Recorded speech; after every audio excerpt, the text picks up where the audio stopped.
యెహోవా వాక్కు దావీదునకు ప్రత్యక్షమై ఇలాగ సెలవిచ్చెను. నీకు పుట్టబో ఒక కుమారుడు సమాధానకర్తగా ఉండను.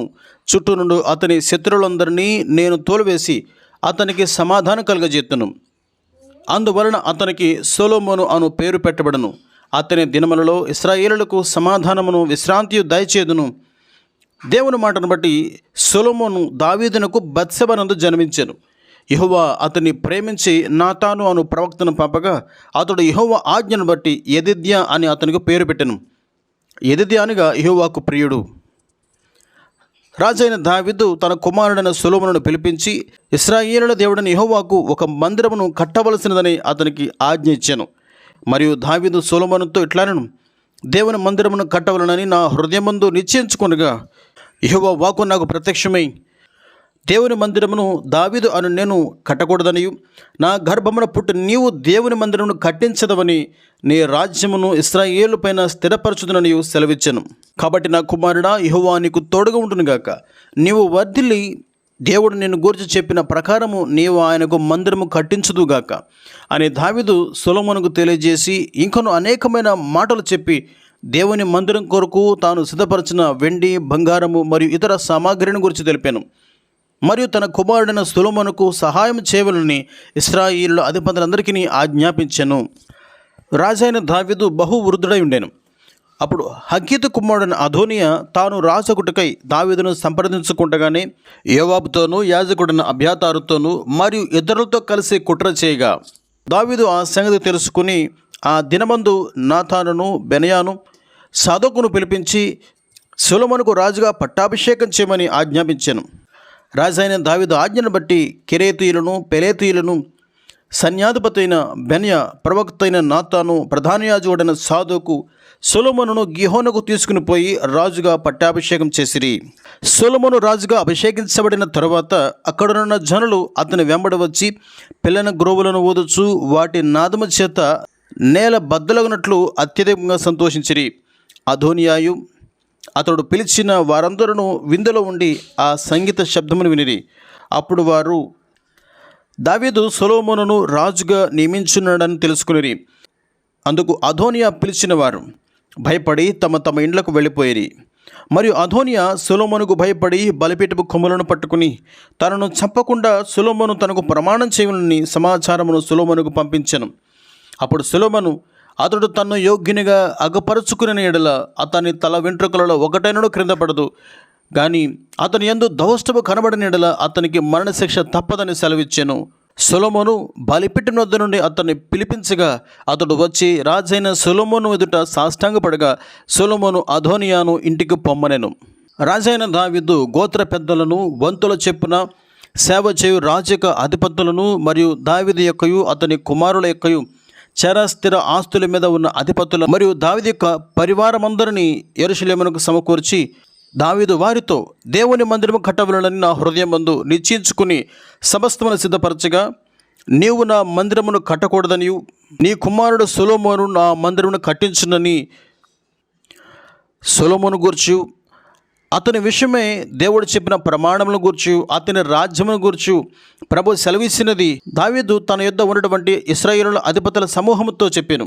మరియు తన కుమారుడైన సొలొమోనును ధైర్యపరచెను. మరియు తన కుమారుడైన సొలొమోనుతో పరిశుద్ధ స్థలముగా ఉండుటకు ఒక మందిరమును కట్టించుటకు యెహోవా నిన్ను కోరుకున్న సంగతి మనసునకు తెచ్చుకుని ధైర్యం వహించి పని జరిగించుము. మరియు మందిరమునకును మందిర సేవకు అవసరమైన బంగారు ఉపకరణములకు కావలసిన బంగారమును, వెండి ఉపకరణములకు కావలసిన వెండి అంతటిని వాటి మచ్చులను దావీదు సొలొమోనుకు అప్పగించెను. ఇవన్నీ అప్పగించి యెహోవా హస్తము నా మీదకి వచ్చి ఈ మచ్చుల పని అంతయు వ్రాత మూలంగా నాకు నేర్పినని సొలొమోనుతో దావీదు చెప్పాను. తర్వాత దావీదు సర్వ సమాజముతో దేవుని మందిర పని కొరకు మనస్ఫూర్తిగా దానములు ఇవ్వాలని చెప్పగా ఇశ్రాయేలుల పితరుల ఇండ్లకు అధిపతులను, ఇశ్రాయేలుల గోత్రపు అధిపతులను, సహస్రాధిపతులను, శతాధిపతులను, రాజు పని మీద నియమింపబడిన వారును మనపూర్వకముగా దేవుని మందిరపు పనికి బంగారము, వెండి ఇతడిని ఇచ్చిరి. వారు పూర్ణ మనసుతో యెహోవాకు ఇచ్చి ఉండరు గనుక రాజైన దావీదు కూడా బహుగా సంతోషపడి యెహోవాకు స్తోత్రము చెల్లించెను. ఆ తర్వాత వారు యెహోవాకు బలులు అర్పించిరి. మరునాడు వారు ఇశ్రాయేలందరి సంఖ్యకు తగినట్లు దహన బలులు అర్పించిరి. ఆ దినమున వారు బహు సంతోషముతో అన్నపానములు పుచ్చుకొనగా దావీదు కుమారుడైన సొలొమోనును రెండవసారి రాజుగా పట్టాభిషేకం చేసిరి. అప్పుడు సొలొమోను తన తండ్రైన దావీదుకు మారుగా యెహోవా సింహాసనమందు రాజుగా కూర్చుండి వర్ధిల్లుచుండెను. దావీదునకు మరణకాలము సమీపించగా అతడు తన కుమారుడైన సొలొమోనును పిలిపించి అతనిని దేవుని బట్టి బలపరిచి ధైర్యపరచెను.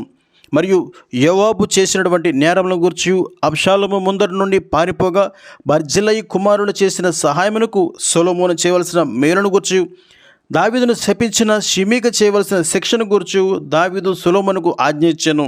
ఆ తర్వాత దావీదు తన పితరులతో కూడా నిద్రించెను. అప్పుడు సొలొమోను తన తండ్రైన దావీదు సింహాసనం మీద ఆసీనుడయ్యాను. అతని రాజ్యము నిలకడగా స్థిరపరచబడెను.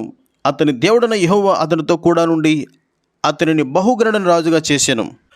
అంతలో హగ్గీతు కుమారుడైన అదోనియా సొలొమోను తల్లియగు బత్షెబ యొద్దకు వచ్చి, రాజ్యము నాదయుండెననియు నేను ఏలవలని ఇశ్రాయేలందరూ తమ దృష్టి నా మీద ఉంచిరనియు నీవు వెరుగుదువు.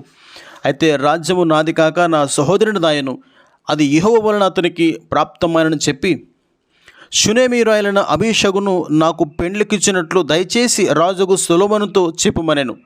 ఆ విషయం బత్షెబ సొలొమోనుతో చెప్పగా సొలొమోను అదోనియా యొక్క కుట్రను గుర్తించి బెన్యాను పంపగా అతడు అదోనియా మీద పడినందున అతడు చనిపోయాను. తర్వాత రాజు యాజకుడైన అబ్యాతారును యెహోవాకు యాజకుడుగా ఉండకుండా తీసివేశాను. ఎందుకనగా అతడు అదోనియా పక్షం వహించి రాజద్రోహం చేశాను.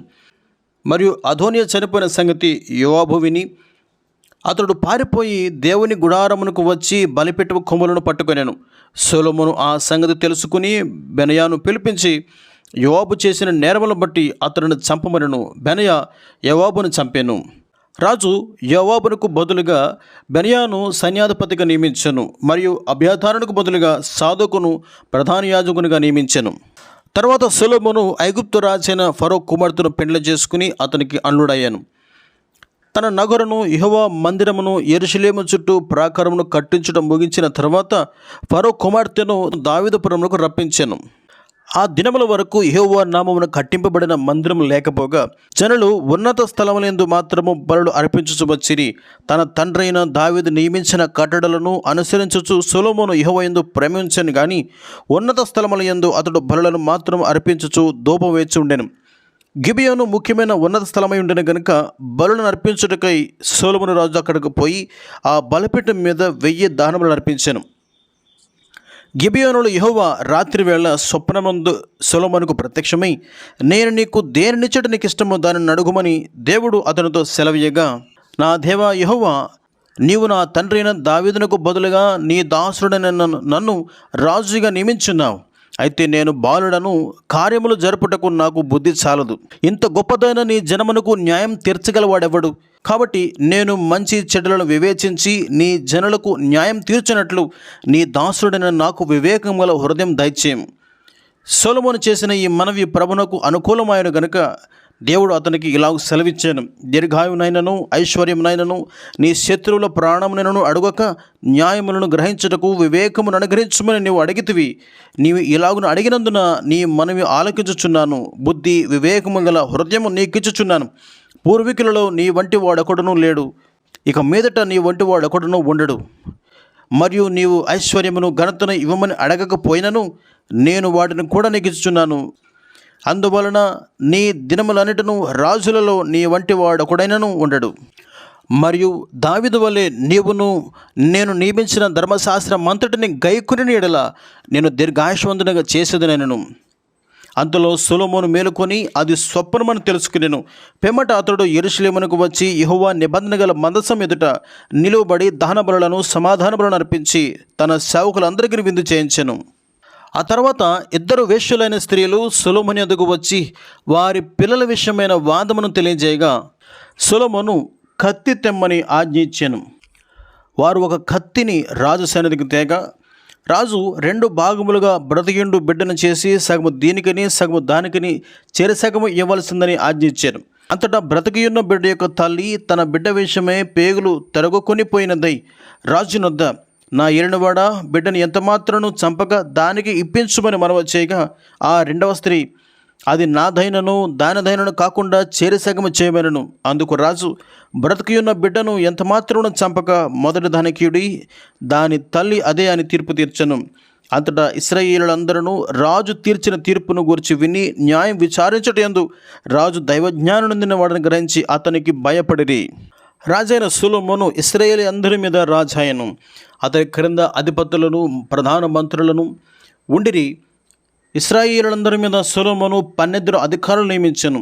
వీరు రాజునకు అతని ఇంటి వారికి ఆహారము సంగ్రహం చేయవారు. యూఫ్రటీస్ నది మొదలుకొని ఐగుప్తు సరిహద్దు వరకు ఈ మధ్యనున్న రాజ్యములన్నిటి మీదను ఫిలిస్తీయుల దేశమంతటి మీదను సొలొమోను ప్రభుత్వం చేశాను. మరియు యూఫ్రటీస్ నది యువతల తిప్సహు మొదలుకొని గాజా వరకును నది యువతలున్న రాజులందరి మీదను అతనికి అధికారం ఉండెను. మరియు సొలొమోనునకు 1400 రథములను, 12,000 గుర్రపు రౌతులను, వాటి కొరకు 40,000 గుర్రపు సారలను, రౌతులకు 12,000 గుర్రములను ఉండెను. రాజైన సొలొమోను సాగగొట్టిన బంగారముతో అలుగుల 200 డాళ్లను చేయించెను. ఒక్కొక్క డాలనకు 600 తులముల బంగారం పట్టెను. మరియు సాగగొట్టిన బంగారముతో 300 కీడములను చేయించెను. ఒక్కొక్క కీడమునకు 300 తులముల బంగారము పట్టెను. వాటిని రాజు లెబానోను అరణ్యపు నగరాన ఉంచెను. మరియు రాజు దంతముతో ఒక గొప్ప సింహాసనము చేయించి ప్రశస్తమైన బంగారముతో దానిని పొదిగించెను. ఈ సింహాసనమునకు 6 మెట్లుండెను. సింహాసనము మీది భాగపు వెనుక తట్టు గుండ్రముగా ఉండెను. ఆసనమునకు ఇరు పార్శ్వముల యందు ఊతలుండెను. ఊతల దగ్గర 2 సింహములు నిలుచుండెను. ఇరు ప్రక్కల 6 మెట్ల మీద 12 సింహములు నిలుచుండెను. ఆ సింహాసనమునకు దానితో కలిసిన 6 బంగారపు సోపానములను, సింహాసనమును కట్టిన బంగారపు పాద పీఠమును ఉండెను. ఏ రాజ్యమందైనను అటువంటి పని చేయబడలేదు. సొలొమోను ప్రపంచమంతటిలోనూ గొప్ప ధనవంతుడైండెను. ఆయన కట్టిన ఒకే ఒక కట్టడం యొక్క నేటి విలువ 57,40,000 కోట్ల రూపాయలగును. దేవాలయపు నిర్మాణ సమయమున సొలొమోను చెల్లించిన ఉత్సాహ కానుక కోట్ల రూపాయల విలువ గలది. ఒక సంవత్సరములో ఆయనకు వచ్చు బంగారపు విలువ 20 లక్షల కోట్ల రూపాయలగును. దీనికి పైగా వ్యాపారము, వ్యయము, ద్రాక్ష తోటలు, ఒలివ తోటలు, పక్షులు, జంతు సంపద అనే వాటి నుండి వచ్చిన గొప్ప సంపద, దావీదునకు చెందిన సంపద కూడా సొలొమోనుకు చెందినది. సముద్రమునందు హీరాము ఓడలతో కూడా తర్షీషు ఓడలను రాజునకు కలిగి ఉండెను. ఈ తర్షీషు ఓడలు 3 సంవత్సరములకు ఒకసారి బంగారమును, వెండిని, దంతమును, కోతులను, నెమలి, పిట్టలను తీసుకుని వచ్చుచుండెను. మరియు రాజైన సొలొమోనుకున్నటువంటి పాత్రలన్నయు బంగారపువై ఉండెను. లెబానోను అరణ్యపు నగరులను ఉపకరణములన్నయు బంగారముతో చేసినవి. ఒక్కొక్క దినమునకు సొలొమోను భోజనపు సామగ్రి ఎంతనగా 600 తూముల సన్నపు గోధుమ పిండియు, 1200 తూముల ముతక పిండియు, క్రొవ్విన ఎడ్లు 10, విడి ఎడ్లు 20, 100 గొర్రెలను, ఇవిగాక ఎర్రదుప్పులు, దుప్పులు, జింకలు, క్రొవ్విన బాతులను తేబడెను. అనగా ఇప్పటి లెక్కల ప్రకారము ప్రతి దినము ఆహారమునకు ఖర్చు 5,70,000 కంటే ఎక్కువగును. దేవుడు జ్ఞానమును, బుద్ధిని, వర్ణింప శక్యము కాని వివేచన గల మనసును సొలొమోనుకు దయచేశాను. కనుక సొలొమోనుకు కలిగిన జ్ఞానము తూర్పు దేశస్తుల జ్ఞానము కంటెను, ఐగుప్తీయుల జ్ఞానమంతటి కంటెను అధికమై ఉండెను. అతడు సమస్తమైన వారి కంటెను జ్ఞానవంతుడై ఉండెను గనుక అతని కీర్తి చుట్టూనున్న జనములంటిలో వ్యాప్తి చెందెను.